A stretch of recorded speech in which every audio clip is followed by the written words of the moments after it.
Friends, आज जिस company के बारे में आपसे बात कर रहा हूँ, कंपनी नाम की मोहताज नहीं है। DHFL, हर कोई इसके बारे में अच्छी तरह से जानता था। कंपनी का वर्किंग प्रोफाइल क्या है, कंपनी करती क्या है। कंपनी बेसिकली ज़मीन ख़रीदने के लिए और मकान बनाने के लिए लोन प्रोवाइड करती थी, और कंपनी का बिज़नेस स्ट्रक्चर भी काफ़ी अच्छा था। काफ़ी लोगों ने इसके पैसे लेके, लोन लेके मकान अपने बनवाए भी होंगे, लैंड भी परचेज़ किया होगा। तो आज अगर हम इस कंपनी की बात करते हैं तो आज कंपनी का जो करंट प्राइस है आपको 18 रुपये के आसपास मिल रहा है। देखो दोस्तों, शेयर मार्केट में इन्वेस्टमेंट करने के लिए फंडामेंटल एनालिसिस करना बहुत ही ज़रूरी इसलिए ही हो जाता है क्योंकि आप अगर नए हो शेयर मार्केट में और ऐसी कंपनी के बारे में जिसका आपने नाम सुना है, भाई DHFL के बारे में कौन नहीं जानता, और आप केवल सिर्फ आके इसके परचेज़ प्राइस को देख के या इसका रेट देख के आप इस पर इसको इन्वेस्ट करते रहते, तो आपको कितना घाटा हो सकता था और कितना नुकसान हो सकता था ये हम आगे जानेंगे।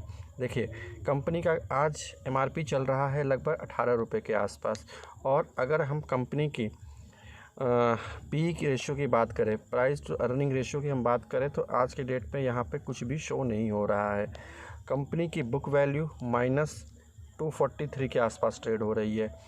जहाँ कंपनी का हम डिविडेंड की बात करते हैं, जो अच्छी कंपनियां होती हैं, जो अच्छी उनकी अर्निंग हो रही होती है, तो वो अपने शेयर होल्डर्स को डिविडेंड भी अच्छा दे रहे होते हैं।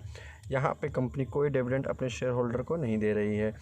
बात करते हैं रिटर्न ऑन इक्विटी की और रिटर्न ऑन कैपिटल एम्प्लॉयड की, तो वो भी देखिए कितना है। रिटर्न ऑन इक्विटी -125 है और रिटर्न ऑन कैपिटल एम्प्लॉयड -13। देखो, ये इसलिए मैं आपको बता रहा हूँ कि अगर इन सब चीज़ों के बारे में आपको नहीं पता है और आप सिर्फ नाम देख के कि भाई ये कंपनी तो जानी मानी है, मार्केट में अच्छे कई सालों से काम कर रही है और कई लोगों को अच्छा बिजनेस लोन प्रोवाइड कर रही है और आज मुझे बहुत सस्ते में मिल रही है, मैं लॉन्ग टर्म इन्वेस्टर हूँ, मैं इस कंपनी को लॉन्ग टर्म के लिए इन्वेस्ट करके छोड़ सकता हूँ। अगर ये प्लानिंग करके अगर आप इसमें 10 साल तक के लिए इन्वेस्टमेंट करते हैं या किए होते, तो आप देख सकते थे कि आपको कितना घाटा इस कंपनी में आपको उठाना पड़ता। यहाँ अगर हम चार्टिंग पैटर्न की बात करते हैं तो कंपनी का अगर हम केवल 5 साल की बात कर लें तो कंपनी ने ये शेयर प्राइस ने ड्रास्टिक फॉल देखा है। देखिए, 700 रुपये से लेके कंपनी आज 18 रुपये पर ट्रेड कर रही है। लगातार कंपनी में गिरावट महसूस हुआ है, और अगर आप बिना फंडामेंटल एनालिसिस के, बिना कंपनी के जांचे परखे अगर आप इसमें सिर्फ भाव देख के इन्वेस्ट कर रहे होते या इसमें अपना पोजीशन बनाना शुरू कर देते, तो हर गिरावट पे अगर थोड़ा थोड़ा शेयर आप एक्यूमुलेट कर रहे होते तो भी आपको कोई विशेष फ़ायदा ना होता, बल्कि अच्छा खासा घाटा आपके इन्वेस्टमेंट पे आपको देखने को मिलता। आज यहाँ इस लेवल पे आप जितना भी इन्वेस्टमेंट आप करते, आपका सब आज के डेट में निगेटिव होता या जीरो के आसपास ट्रेड हो रहा होता। अगर हम कंपनी के प्रोज़ एंड कॉन्स की बात करते हैं तो आज के डेट में कंपनी के पास कोई प्लस पॉइंट नहीं है डिस्कस करने के लिए, और अगर हम कंपनी के नेगेटिव पॉइंटों की बात करें तो आप देख सकते हैं सारे पॉइंट्स आपके सामने हैं। ये देखिए, company has low return on equity -72 के आसपास है लगातार 3 सालों से। कंपनी के अगर हम प्रमोटर्स की होल्डिंग की बात करें तो कंपनी में प्रमोटर्स ने लगभग अपने सारे शेयर गिरवी रख रखे हैं। प्रमोटर्स, देखिए, कभी भी फंडामेंटल एनालिसिस में इसलिए बार बार कहा जाता है कि जिस कंपनी में आप इन्वेस्ट करने जा रहे हैं तो आप ये ज़रूर देख लीजिए कि उस कंपनी में जो उसके मालिक हैं, जो उसको चला रहे हैं, उनकी खुद की होल्डिंग, उन्होंने पर्सनली कितने शेयर उसमें होल्ड कर रखे हैं। कहीं ऐसा तो नहीं कि वो सारा शेयर पब्लिक को इशू कर रखा है और जो भी शेयर उनके पास है उसको गिरवी रख के भी उस पर भी पैसा उठा लिया है। DHFL के केस में आपको लगभग यही समझ में आएगा। आगे हम जब प्रमोटर्स की होल्डिंग के बारे में देखेंगे तो आपको क्लियरली समझ में आएगा कि कंपनी में प्रमोटर्स ने, यहाँ पे आप देख रहे हैं, 100% अपने शेयर गिरवी रखे हुए हैं और बाकी के जो उसके शेयर हैं उन्होंने पब्लिक को दे रखा है।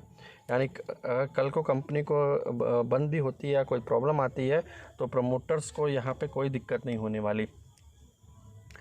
और अगर हम आगे की बात करते हैं कंपनी के, ये देखिए, कंपनी का जो बेसिक है CAGR, शेयर में उसने लगातार 10 सालों में -17% तक का रिटर्न दिया है। 5 सालों में -38 और 3 सालों में लगभग 69% तक का रिटर्न दिया है। तो अगर 1 ईयर में आपको दिख रहा है 43% का, तो इसकी क्या गारंटी है कि आने वाले +3 से अगर 5 साल में अगर आप इसके शेयर में रखते या रखेंगे तो आपको 43 या 50% तक का रिटर्न देगा। हो सकता है आने वाले समय में ये -17 से ज़्यादा आपको नुकसान दे दे।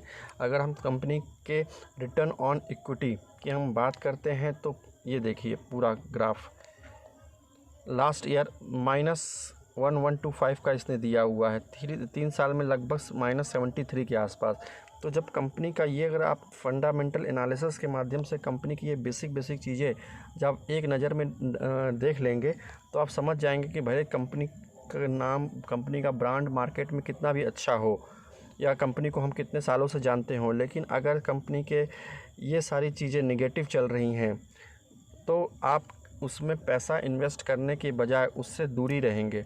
यहाँ पे आप देख सकते हैं, ये देखिए अगर हम कंपनी के प्रमोटर्स की यहाँ पे होल्डिंग की बात करते हैं तो देखिए कंपनी ने 2020 से लेकर 2021 तक में प्रमोटर्स की होल्डिंग लगभग 39% के आसपास दिख रही है। और यहाँ पे फाइज की बात करें तो उनका लगभग 1% के आसपास का प्रमोटर होल्डिंग दिख रहा है। और सबसे ज़्यादा अगर होल्डिंग इस कंपनी में है तो हम जैसे पब्लिक्स की 55% तक का होल्डिंग लगभग प्रमोटर्स यहाँ पब्लिक ने ले रखा है। तो यहाँ पे इस कंपनी ने अगर सबसे ज़्यादा इस कंपनी के शेयर ने अगर सबसे ज़्यादा किसी को चोट पहुँचाई है तो यहाँ पे प्रमोटर्स को, पब्लिक्स को। और यहाँ पे जो प्रमोटर आप बता रहे हैं 39% तक यहाँ पे प्रमोटर्स का जो दिख रहा है हिस्सेदारी, ये एक्चुअल में 100% गिरवी रखा हुआ है, प्लेज रखा हुआ है। यानी प्रमोटर्स के पास आज के डेट में एक भी शेयर खुद का नहीं है। तो इस लेवल पे अगर आप थोड़ा बहुत फंडामेंटल एनालिसिस करते हैं तो जाहिर सी बात है कि जब कंपनी का कोई डाउनफॉल आ रहा है, कंपनी में गिरावट आ रही है, कंपनी का बिजनेस गिरने के कगार पे हो रहा है और आगे उसके बिजनेस को बढ़ने के आसार नज़र नहीं आ रहे होते हैं, तो तब तक आप उस कंपनी में अपना इन्वेस्टमेंट ना करके उससे दूरी बना के रख सकते हैं। अगर आप सिंपल कंपनी के नाम को सुन के कि हाँ मैं शेयर मार्केट में आप आए और कंपनी का आपने नाम सुन लिया, हाँ कंपनी का ये नाम तो जाना पहचाना लग रहा है और हम लोग जानते भी हैं कंपनी रियल एस्टेट में लोन प्रोवाइड करती है लोगों को मकान और प्रॉपर्टी देने के लिए। और आज के डेट में अगर आपको उसका शेयर सस्ते में भी मिल रहा है तो आदमी क्या करता है, उसमें थोड़ा थोड़ा करके इन्वेस्टमेंट करना या बल्क इन्वेस्टमेंट करके बैठ जाता है और आगे चल के वो बुरी तरीके से उसमें फंस जाता है। तो ये सब चीज़ें आपको ध्यान रखने की है। और फंडामेंटल एनालिसिस इसलिए ज़्यादा ज़रूरी हो जाता है कि जब भी आप किसी शेयर में इन्वेस्ट करें तो कम से कम इतनी बेसिक चीज़ें तो आप ज़रूर उस शेयर में देख लें प्रेजेंट में कि कंपनी के नाम के आगे कंपनी का काम कैसा है। कंपनी के नाम तो बड़े हैं, अगर लेकिन प्रेजेंट में कंपनी के काम नेगेटिव दिखा रहे हैं तो आप उस शेयर में हमेशा दूरी बना के रखेंगे। तो दोस्तों आज के लिए इतना ही। आशा करता हूँ मेरा वीडियो आपको पसंद आया होगा। अगर अच्छा लगा तो कृपया मेरे चैनल को सब्सक्राइब करिए और मेरे वीडियो को शेयर करिए। Thank you.